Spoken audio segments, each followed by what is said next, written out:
If I came home to my significant other in the bed with somebody else,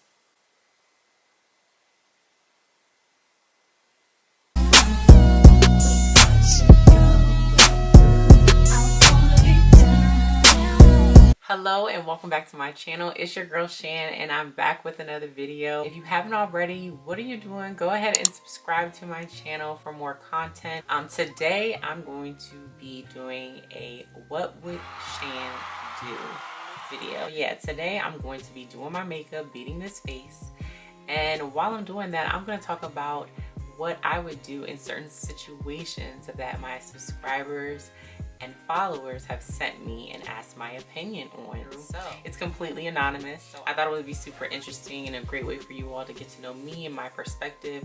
Of course, don't beat me up about my opinions. These are my opinions and my, how I would handle things. But if anyone were to ask me advice, this is how I would respond. So I want to know what you all would think too. Leave your comments down below how you would have handled some of the situations, because girl, we're all different, right? I'll have all of the products that I'm using on my face down below, and without further ado, let's go ahead and get into this look. So I'm gonna get right into these questions and get right into this makeup look. First, I'm gonna need to pull back my hair. So let's do that first. I'm gonna be doing like a natural makeup look, something real chill, and what I would do, my everyday makeup look. This is what we're gonna do. Like if I were going somewhere and it just wanted a natural kind of beat, that's what we're giving today, honey. Okay, so that's what we're gonna get into. I already did my eyebrows. I'm gonna start off with my foundation. So I already primed my face with the Tatcha liquid silk canvas. I love this. It really helps everything stay on very well. So love that primer. And now I'm just gonna pull up these questions.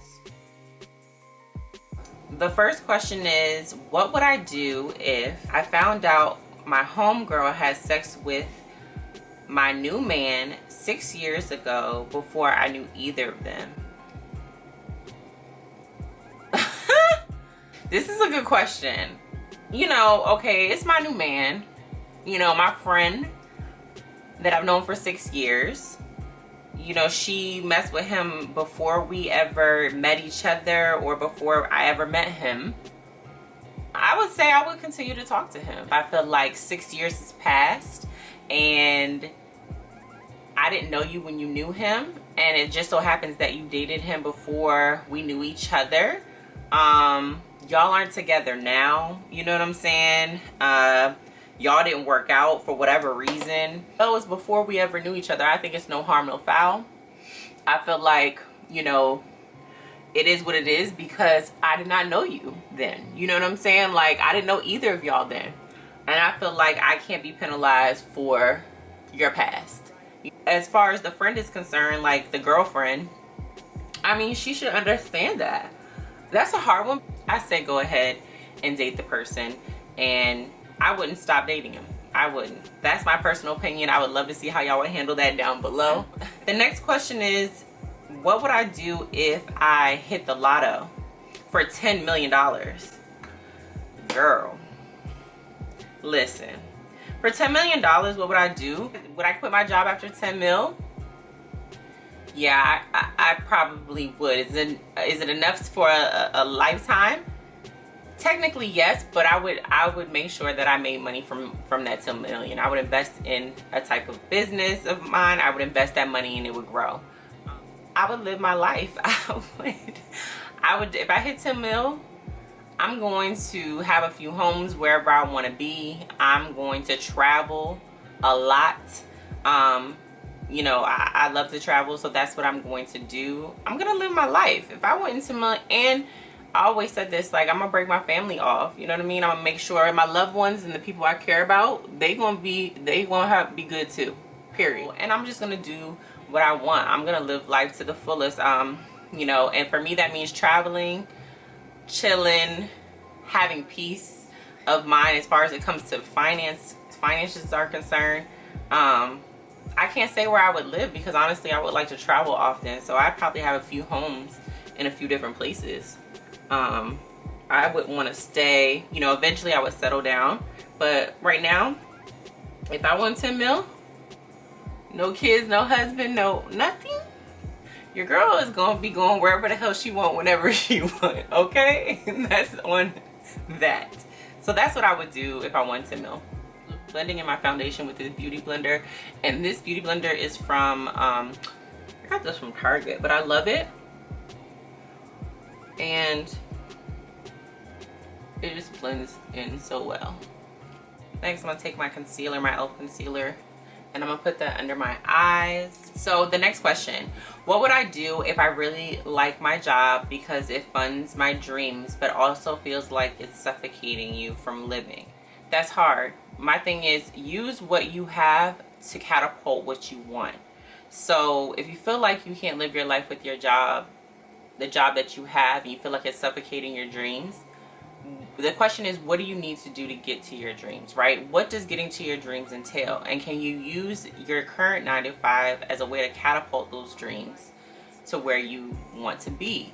Because we all have dreams, and I know no one wants to work a 9-to-5, but I can say that your 9-to-5 might be funding what you can put towards your dream. And if it's doing that, then I say continue to hustle at the 9-to-5 until you get to a point that you feel comfortable that you can maybe quit that 9-to-5 and make your dream a full reality. So another thing is your dream, you know, once you start your dream, once you do the things that you want to do and things that aren't, you know, it's not associated with your 9-to-5, how well are you doing at that dream? You know what I'm saying? Use your job as your leverage to say, okay, I have security in this area, but until I get to a certain point, I can drop that and move forward. For instance, let's say your dream, you're already doing it and you're in your 9-to-5 and you're successful at something on the side, more successful than you ever thought you would be,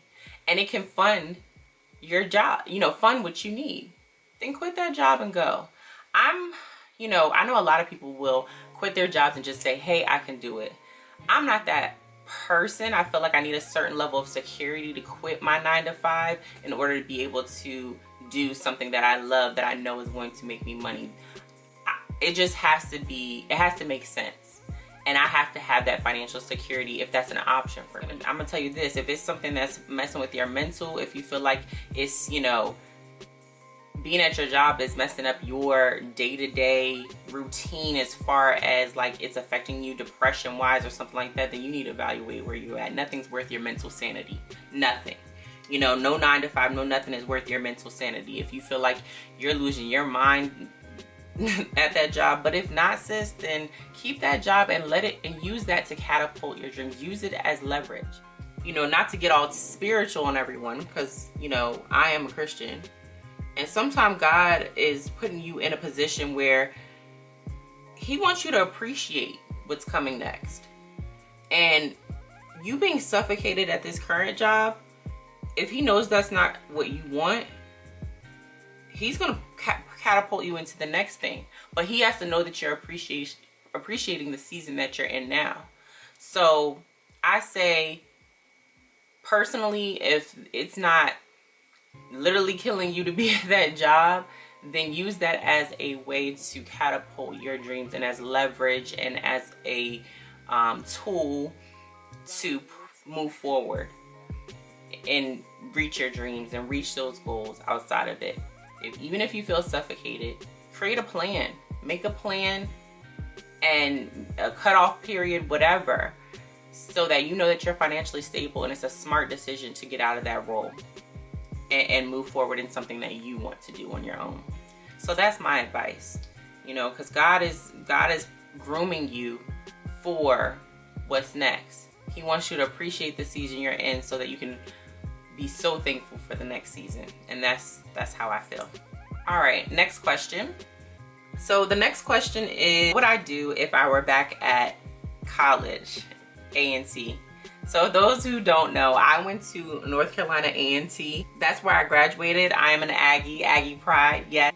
Listen, my college days is a whole story time, okay? Because I'm gonna tell you right now, let's just say there wasn't a lot of college going on. It was a lot more play. But Yeah, so if I were back at A&T right now, I'd be getting my graduate's degree. I'd be getting my master's, and I'd be way more focused. If I could go back in time, and go back to school, you know, what would I change?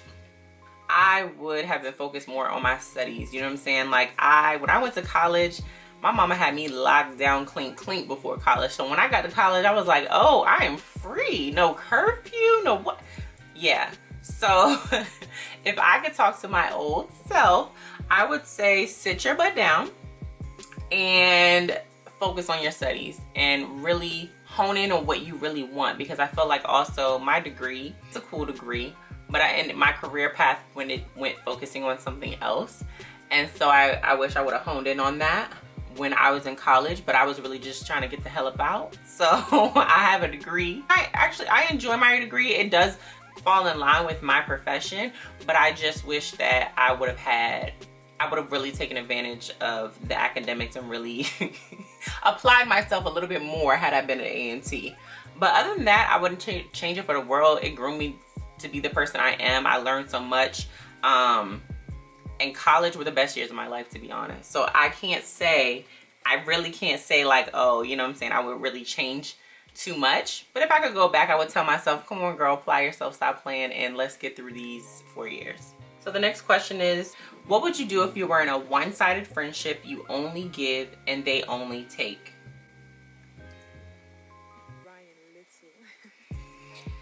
Whew. What would you do if you were in a one-sided best friendship? This person put in quotes, best friendship. You only give and they only take. That's hard. I take my friendships seriously. You know what I'm saying? It's hard because I take my friendships seriously. And whoo, sis. Okay, y'all ready for this? Okay, so if you're in a friendship that is only taking and you're only giving, you have to really evaluate, is that relationship something that you should stay in? I'm in a point in my life where I don't want to be in friendships and relationships that aren't benefiting me. And I don't mean that in a selfish way, but I mean that things need to be reciprocated. This needs to be, there needs to be two sides and both need to be giving on both sides. And if I feel like I'm giving and someone's taking, that relationship doesn't suit me. You know what I mean? That relationship doesn't suit me. You don't want to be in any friendship or relationship that is taking from you and all you're doing is giving. I feel like you should have a conversation with that person. You know what I mean? I feel like I'm about giving chances, right? So I'm about giving chances, and I feel like you should have a conversation with that person about your concerns first. Don't just leave that situation. Don't just leave that friendship. But talk to them about your issues. You know what I'm saying? Tell them what's up and how you feel. And if it's worth it to you. Because this is your best friend, right? So, if it's worth it to you, have that conversation and say, these are the things that I have an issue with. If they can't respect it, understand it, try to change it, try to understand it, and don't, you know what I'm saying? If they can't, then if after giving a chance or two, I don't know what else to do. And things like that, those kind of patterns, when people take from you, that's in their nature the whole time. And when you have a good friend that does that, you know your friend. You know whether or not, is that just something they're doing right now? Is that something that, no, you know that if that person is a taker, they've been taken. This is big. But look what toll is taking on you. You see what I'm saying? Like, what kind of toll is that taking on you? You're giving, they're taking, they chilling. They over there like, oh, give me some more. I'm take. Listen, people like that will take from you until you tell them to stop. Until you acknowledge it. They don't have, they're like, what? Oh, I didn't know it was an issue. Those type of people who don't have a common courtesy to think about you before they think about themselves. You know what I'm saying? So in that case, it becomes a toxic relationship, and you have to decide, is it worth keeping that relationship? If you've spoken to that person or you feel like they don't get it, then that relationship may not suit you. As I get older, I'm realizing that certain relationships, it doesn't matter how long you've been friends with someone. If it doesn't suit you, if it doesn't bring you peace, then you don't need it. You don't need it, sis. My peace is more important to me than anything right now. If it doesn't bring me peace and I'm over here like, oh my God, I'm giving this person taking, that's negative energy that I don't need. And I wouldn't have it if this person wasn't in it. So what do I need to do? Get rid of that energy. That's just me personally. Your peace is everything. Your peace is what's important. And if you don't have peace because someone's taking from you, that person isn't, I don't believe, is meant to be in your life if they can't see their wrongs and aren't willing to work through it and change it. So that's my response. But that was a really good question. And yeah, so I hope the person who wrote that is listening, and I wonder how that goes. So yeah, I'm going to move on to contour.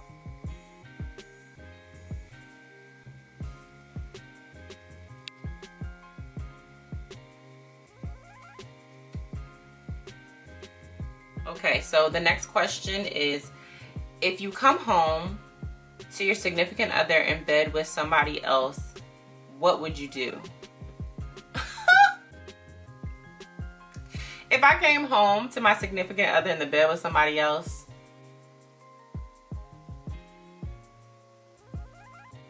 listen, they all dying. No bullshit though. Like, if I come into the disrespect, first of all, you're in my bed, you're in my house, you're in our home with another person, with another woman. You're asking for some type of violent interaction. If somebody's in my bed in my house, I have every right to listen. Trespassing. Okay? You do not live here. You are trespassing. But the whole time it's both of them. They both need to get the hell out. Get the fuck out. Get out. Excuse my language. Get out. You've got to go. So if I were to run into my man in the house, it's a wrap. Done. We're done. There's no questions. Listen. Woo! I might draw a blank. We don't know what's really gonna happen, but I know both of y'all can get out, and there's really no conversation. My thing is, what else do I need to know? What am I talking about? There's nothing to talk about. Get the hell out. Get your stuff. Goodbye. I hope you love her. Hope y'all have a wonderful life together, because you done told me everything I need to know. There's no question. That was an easy one. Listen, he made it easy. There's nothing to talk about. Get the hell out. Never come back again. Period. Period. My camera cut off, so I had to turn it back on, but I'm gonna go to the next question. So the next couple questions I got were just advice questions. One person said, I want to start traveling again, but I'm nervous. What steps do I take to get comfortable traveling, especially international again? Anyone who's watched any of my previous videos, I like to travel. And as of recently, internationally, within the past year. So with COVID and everything going on, I did take a trip to Jamaica. And so, you know, anyone who's nervous to travel right now, I completely understand. COVID is real. My take on it is I'm just going to take the necessary precautions. And do my research and do my due diligence. So whenever I travel or plan to travel internationally, I'm looking at the area where it's at. What are the precautions they're taking in the area that I'm going to? Do they take it seriously? If not, what are the things I need to do to take it seriously?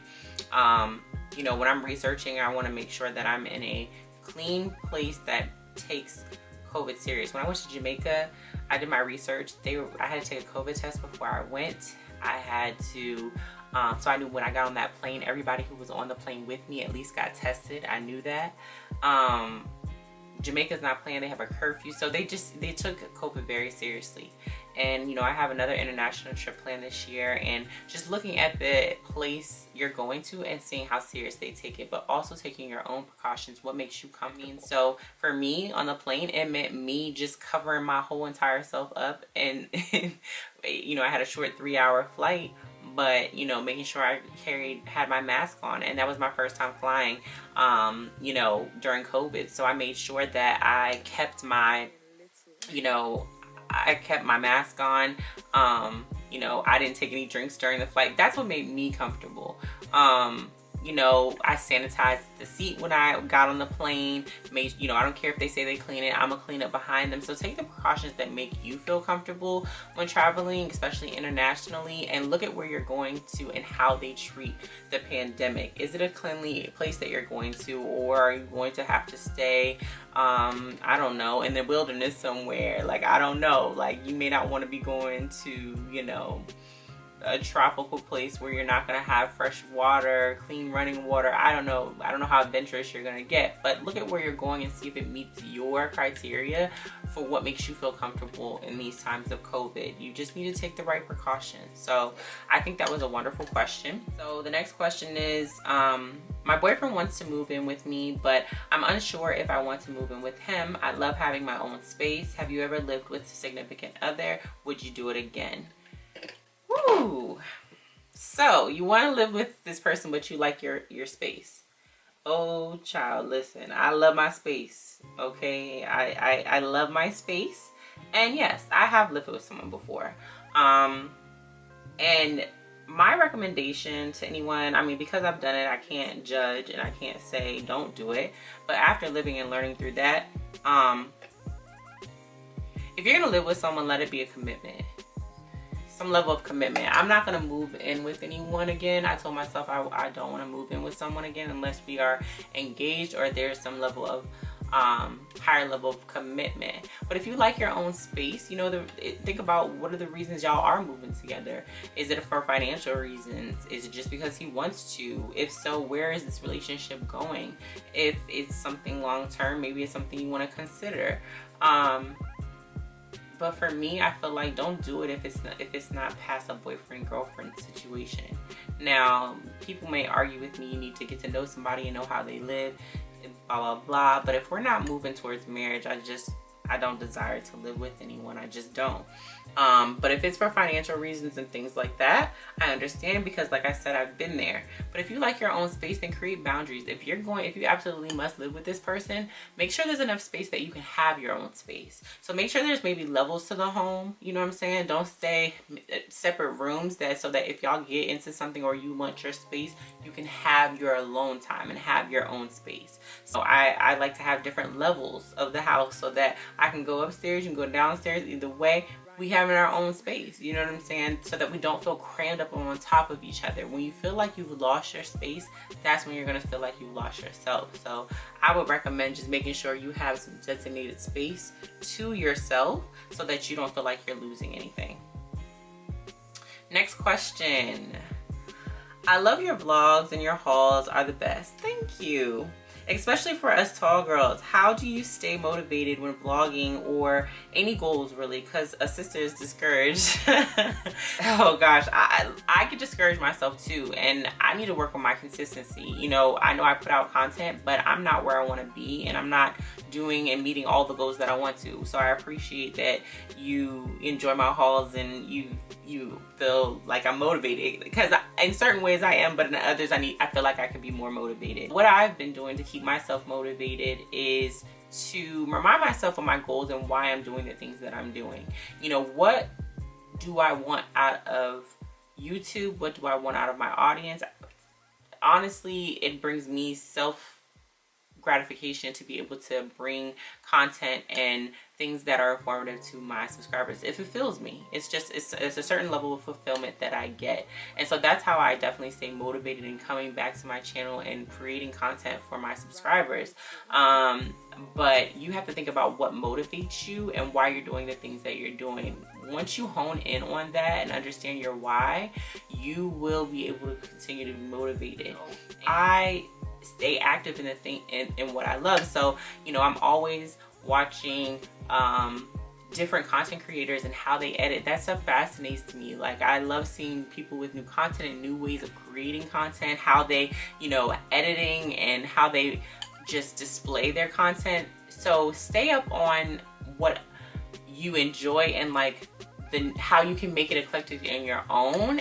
Just hone in on what you want to do and how to become the best that you want to be at it, and put that into your daily, you know, ritual. It's hard for me. I have a 9 to 5 and I'm doing, you know, this, and it's something that I love, but there's days that I'm just like, I don't feel like I should do anything because I work my 9 to 5 for 10 hours, you know what I mean? So I stay motivated because I stick to my why, and I just think about that, and that helps lead everything else in my discipline in doing this. So think about your why, and if it is something you really want to do, try to make a daily conscious effort, something towards it. Have you started Christmas shopping yet? If so, how do you stay on budget? I tend to see so much I want to get for others. I go crazy. This year is different with the coins. Some folks may not make the cut. So I have a big family, okay? People are gonna think this is crazy, but in our family, we've never kind of designated a certain person we buy a gift for. We buy something for everyone. So the expectation is that I get something for all 8 of my family members. That's just tradition and what we've done every year. And so, you know, and now I have a little niece, so there's more people to buy things for. And my thing is this: if you can't afford something, then y'all create a budget. You sit down and talk to everybody and say, hey, can we do, you know, can we pick names out of a hat and get something for one person this year? Switch it up if you can't get everybody something. And depending on your budget, you and that person talk about what is our budget for each other. You know what I'm saying? What is, you know, let's make sure nobody gets any gifts over $20, $50, $100, whatever you feel comfortable with. So make sure you create that budget and know, so everybody's on the same page. Communicate, because if you feel obligated to spend all this money during Christmas, which a lot of people do, don't feel obligated. Have that conversation. This year, a lot of people are in the same situation. You know, things have happened this year and they're not in the same predicament that they were last year to give what they used to give. So sit down and have those conversations, see what you can give, if anything, and make it equal so that you don't feel like you're not doing what the other person may be giving, and vice versa. That communication will bring about so much less angst about what's, you know, about giving gifts this season. So I hope that helps. I'm actually putting this Fenty, it's my Fenty bronzer in Bajan Gyal. I'm just putting that on my eye. I'm gonna put the bronzer as my contour. I fluff it in and contour. Just around my face. Next advice question. I am continuously cleaning out my closet because I keep buying new stuff. How do I narrow down what to keep? What are your go-to staple pieces in your wardrobe? I did this. I purged my closet for this season, and I went in and put in, okay, well, first of all, how long have I had this piece? Okay, and how many times have I worn it? Because my thing is this: I'm holding a lot of stuff that I haven't worn with tags on it, but it's been in there for a long time. Girl, you ain't never gonna wear it. You ain't never gonna wear it. So what are we doing? What are we doing? I'll say this: if you've had it longer than 2 years, you're not gonna wear it. Okay, 2 years, just to give it up, unless it's just, you know, a staple piece. So to me, staple pieces, let's talk about fall. Fall staple pieces: your jacket, your pea coat, your fall, your winter jacket.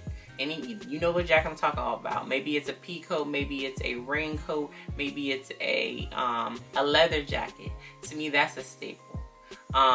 Your jeans. Girl, I ain't gonna tell you to get rid of your jeans. Keep all of them. A good jean, if you like how a jean fit, that's just, we gonna keep it, okay? I don't care how many pairs it is. That's just me. I'm gonna keep my jeans if they fit right. But you know the ones that don't fit right, and they sitting in your closet and you don't touch them because you know they don't fit right. If you're anything like me, I have jeans that are sitting here that I'll never touch because I knew when I tried them on the last time they didn't fit like I wanted to. They're too loose, they're too short, something. They're too little. But they're just there. Get rid of them. Get rid of them, sis. Get rid of them. Yeah, so I would say anything that's been in your closet for longer than 2 years, definitely evaluate if that's something you want to keep. After that, give it away. Donate. Go to Salvation Army so that you feel like there is somebody else who's getting some use out of it. I've been cleaning out stuff because I'm really realizing like my style has changed, and I don't want to keep the items that I've been holding on to for years. And this is another thing: when you buy something new, take away something. Make it a rule. If I'm gonna buy something new, I'm gonna take away the same amount of items in my closet. So hopefully that'll help. I want to put some blush on. I love this Wet n Wild blush. It's like broken, but it's like one of my favorites, and it's so subtle.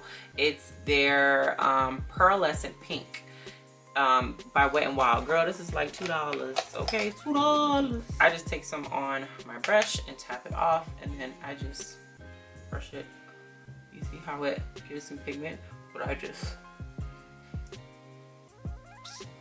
I don't know, blush now to me, I was not using it for a while, and I'm kind of sad that I wasn't. I was sad that I wasn't, because I missed blush now that I, you know, actually do have it. My birthday's coming up in a few weeks. What are some good ideas I should do to change up my traditional dinner with friends? Oh, so it's your birthday. Okay, so it's COVID. A sleepover. I think that's super dope for a birthday idea, to have a sleepover and games with friends. I feel like, you know, it takes you back to your childhood a little bit, because I know me, like, I love little sleepovers with friends now. Even getting older, it's just fun. And you could also have any kind of like virtual Zoom something. I know for my birthday this year, that's what I did, because I couldn't get out the damn house during my birthday.